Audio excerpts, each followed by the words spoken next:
What exactly will be the Jayson Tatum factor for the Celtics in the final 8 games of the regular season and into the playoffs? Jimmy Toscano, Josue Pavone, what about it? Last year, everybody was on the Jayson Tatum bandwagon, and rightfully so. I think. Yeah, Josue might have been driving it. You said that last week. This is not true. I was shotgun anyway. I'm critical with Tatum. But look, Jayson Good. Tatum was a We need you to critical be part here. of a team, guys, that nearly beat the Cleveland Cavaliers in Game 7. He had a terrific first half in that Game 7, but this year it's been a different story. He has not found his groove with Kyrie Irving all year long, and to me, that's the most shocking part of Jayson Tatum's game this season. Yeah, I think what's also most shocking about his game recently is the fact that he's actually going to the rim, which used to drive me crazy a couple months ago. Felt like he just wasn't going to the rim a lot. He can blow past his defenders whenever he feels like it. He can do it, but he's not finishing.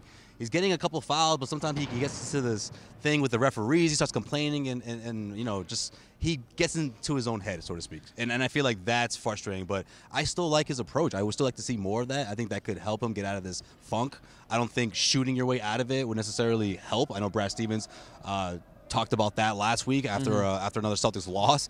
But I still like his approach, and I do think he's very, very important. I mean, this Celtics team, they're not going to go deep in the playoffs if Tatum doesn't turn it around. Put it that way. We need a 20-point score for the Celtics to capitalize or put next to Kyrie Irving, you know. And if it's not Tatum, who else is it going to be at this point? Right. I think he kind of embodies what this team is. Not to say that he's the problem with this team, but he's, you know, high expectations going in and hasn't met them, and you're just kind of scratching your head as like, you know, what's going on here?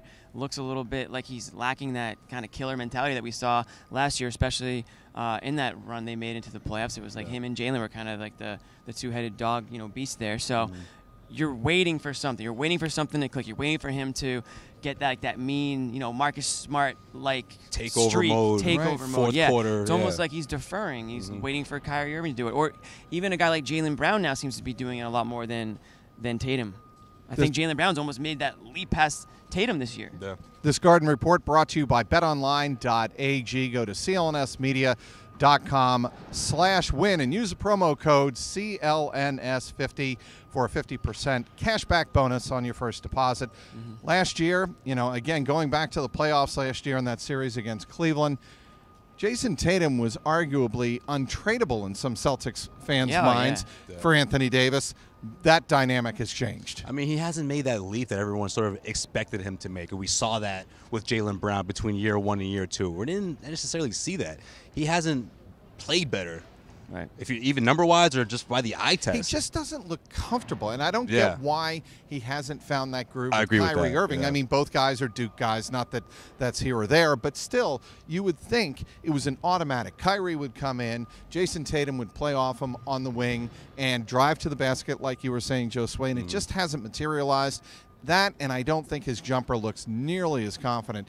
Longer range. I still think his mid-range, his turnaround, he can beat anybody off the dribble. That part of his game's there, but there are other parts of his game, the aggressive part, that not there this year. Well, you mentioned Anthony Davis, and it's funny. I mean, speaking of Anthony Davis, is that something that he's thinking about? Is the outside distraction of, you know, where am I going to be? He mentioned it throughout the year. Where am I going to be next year? You know, or why am I, you know, going to put myself on the line right now if they're going to trade me?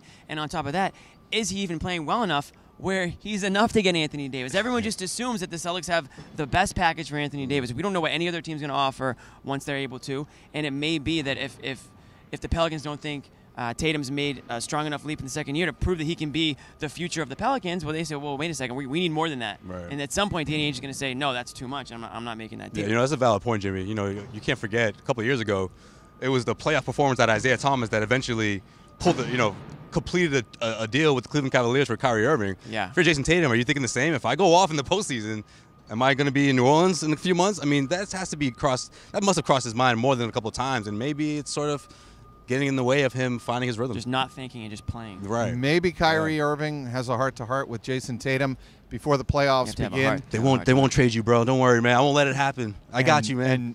And maybe Fellow Kyrie Dookie. Irving finds that chemistry with Jayson Tatum and fires him up for the playoffs. Maybe. It couldn't hurt at this point. Nothing could hurt.